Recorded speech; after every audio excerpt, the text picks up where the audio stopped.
Hi friends, welcome to our channel. ఈరోజు మన ఛానల్లో మేము చూపించబోయే రెసిపీ అరటికాయ ఫ్రై. చాలా సింపుల్గా, ఈజీగా, క్విక్గా తయారు చేసుకోవచ్చు. ఇది మనకి పప్పు అన్నం కానీ, సాంబార్ అన్నం కానీ తిన్నప్పుడు మనం వడియాల్ని రీప్లేస్ చేసుకుంటూ ఇది యూస్ చేసుకోవచ్చు. తప్పకుండా ఈ రెసిపీని ట్రై చేయండి. అలాగే మా ఛానల్ ఎవరైనా ఫస్ట్ టైం చూస్తున్నట్లే సబ్స్క్రైబ్ చేయండి, లైక్ చేయండి, షేర్ చేయండి, మీ అభిప్రాయాన్ని కామెంట్ చేయండి. మనం ఇప్పుడు రెసిపీలోకి వెళ్ళిపోదాం. ఇది తయారు చేసే విధానం ఎలాగో తెలుసుకుందాం. అరటికాయలు తీసుకొని దాన్ని పీల్ చేసుకుందాం. పీల్ చేసుకునేటప్పుడు మరి ఒత్తుగా అవసరం లేదు, థిన్ లేయర్ పీల్ చేసుకుంటే సరిపోతుంది. ఇట్లా పీల్ చేసిన అరటికాయల్ని ముక్కలుగా కట్ చేసుకుందాం. మీకు ఏ సైజులో కావాలంటే ఆ సైజులో ముక్కలు కట్ చేసుకోవచ్చు. నేనైతే ఈ సైజులో కట్ చేస్తున్నాను. ఇట్లా కట్ చేసిన ముక్కలను వాటర్లో వేసుకుందాం. ఇట్లా 2 అరటికాయలను కూడా ముక్కలుగా కట్ చేసి వాటర్లో పెట్టుకుందాం.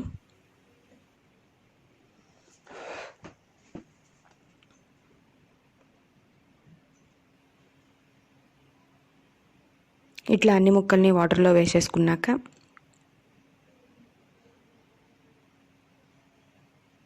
స్టవ్ ఆన్ చేసుకుందాం. స్టవ్ ఆన్ చేసుకుని ఒక ప్యాన్ పెట్టుకుందాం. ప్యాన్లో వాటర్ పోసుకొని ఆ వాటర్లో కొంచెం పసుపు అలాగే కొంచెం ఉప్పు వేసి స్టవ్ ఆన్ చేసుకుందాం. స్టవ్ ఆన్ చేసుకుని ఏవైతే కట్ చేసి ఉన్నాయో ముక్కలు, ఆ ముక్కల్ని ఇందులో వేసుకొని 1 బాయిల్ మాత్రమే రానిద్దాం. 1 బాయిల్ సరిపోతుందండి. దీనికి మీరు చెక్ చేయాల్సిన అవసరం కూడా లేదు, జస్ట్ 1 బాయిల్. ఈ రెసిపీకి ఇదే మెయిన్ థింగ్. జస్ట్ 1 బాయిల్ వచ్చినాక మీరు ఇవి తీసేసుకొని స్ట్రైనర్ ఉపయోగించుకొని వాటర్ అంతా రిమూవ్ చేసుకోండి.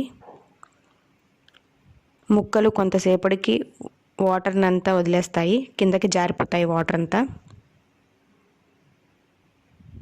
చూసారు కదా, ఈ విధంగా అయిన తర్వాత ఒక ప్యాన్ తీసుకొని కొంచెం ఆయిల్ పోసుకొని మనం ఇప్పుడు పోపు గింజలు వేసుకుందాం.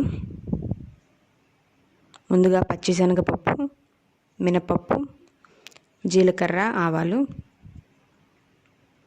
అలాగే కొంచెం వెల్లుల్లి కచ్చాపచ్చాగా గ్రైండ్ చేసుకుని అది కూడా వేసుకుందాం.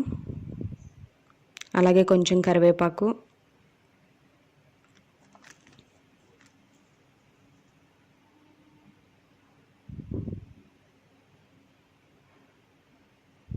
కొంచెం ఇంగువ కూడా వేసుకుందాం.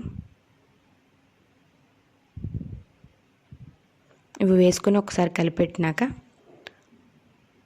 ఏవైతే మన దగ్గర ముక్కలు ఉన్నాయో అరటికాయ ముక్కలు, అవి ఇందులో వేసేసుకొని ఒకసారి కలుపుకుందాం.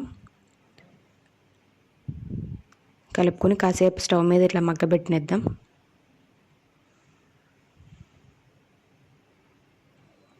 ఆల్రెడీ మనం ఉప్పు పసుపు వేసాం కాబట్టి ఇప్పుడు మనం కారం వేయాలి.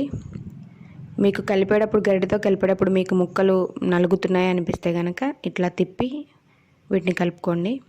అలాగే నేను కొంచెం కారం అలాగే కొంచెం ధనియాల పొడి వేస్తున్నాను. వేసి మళ్ళీ ఒకసారి తిప్పుకోండి. లాస్ట్ దింపుకునేటప్పుడు మీరు కొత్తిమీర కూడా వేసుకోండి. అంతే, ఈ రెసిపీ సిద్ధమైనట్టే. ఇది మీకు మనం వడియాలు తీసుకుంటాం కదండి పప్పు తినేటప్పుడు, వడియాలని ఇది మనం రీప్లేస్ చేసుకోవచ్చు. చాలా సింపుల్, ఈజీ రెసిపీ. మీరు కూడా తప్పకుండా ప్రయత్నించండి.